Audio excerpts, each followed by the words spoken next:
Messing is an award-winning actor and activist, and now she's lending her voice to an empowering new podcast called The Dissenters, shining the spotlight on some of her heroes. Debra is here with me now. Hi, Debra. How are you?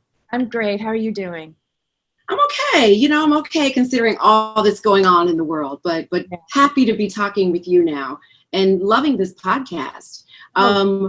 Where did, for those who, I listened to the first episode and I listened to the introduction, but for those who don't know, tell us about the Dissenters and how this idea came about. Well, my girlfriend Mandana, who is a religious refugee and lawyer, we met a couple of years ago and we realized that we were both big nerds. When we would see something incredible in the news or when we would learn about somebody, we would send it to each other to sort of inspire each other. Uh-huh. And after a year of like compiling this list of like incredible people, Mandana said to me, if we do a podcast, we could force them to talk to us. I love that.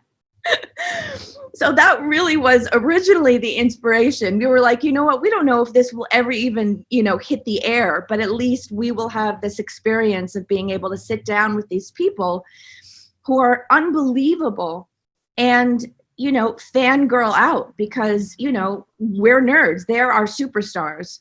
The thing that makes these people, each one of them incredible, and it's, it's in the world of athletics and fashion and politics, and it's all over the spectrum, is that none of them set out to become a hero or to create a foundation or to create a movement.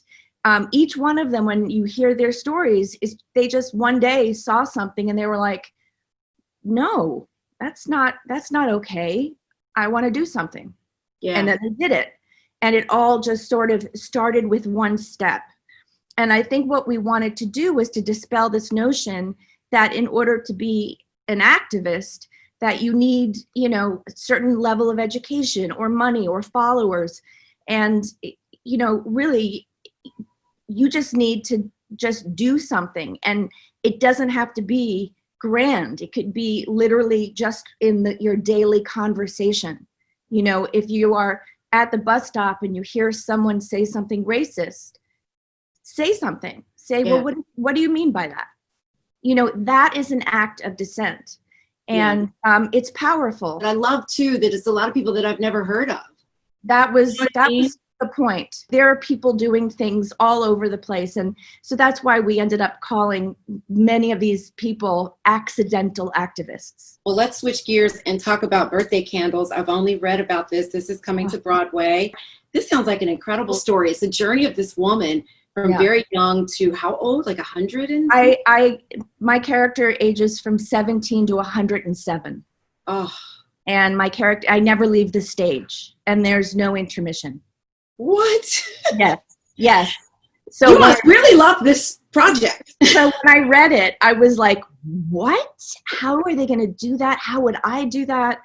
And, it scared the bejesus out of me. But, usually it's when I'm the most scared that I know I have to do it.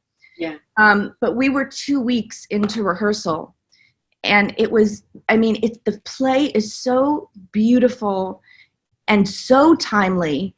It's kind of a modern day Our Town. It's really about sort of taking stock of time passing and people and what's important to you in life. Yeah. And human connection.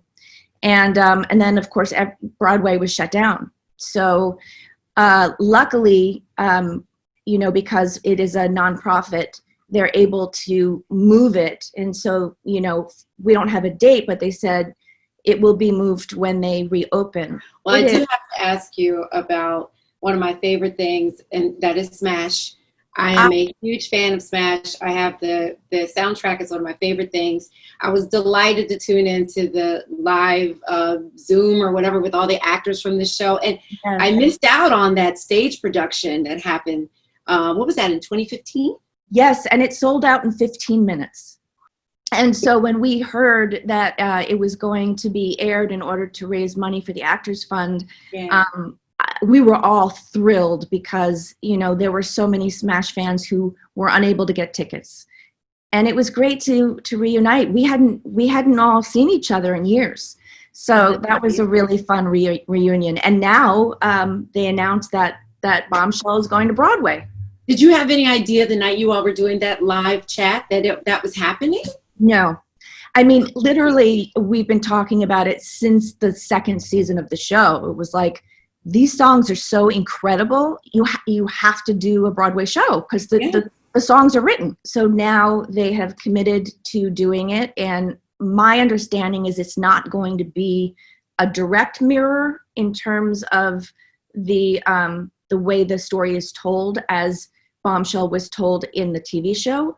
But it's going to be in that world. So I'm very excited to see how they do it. I'm excited about that. I really am. It's been a long time. I wish they'd just do a little season 3 or something. Well, look, if it's in New York, I'll do it. You know? Yes, I love hearing that. That would make me very happy. And I'm sure the rest of the fans of the show and the fans of you and all that you do. Well, Debra Messing, thank you. Congratulations on everything. And I want everybody to know that The Dissenters is available on Apple Podcasts, Spotify, Google Play, and wherever you get your podcasts. Thank you so much. Thank you. Have a great day. You too.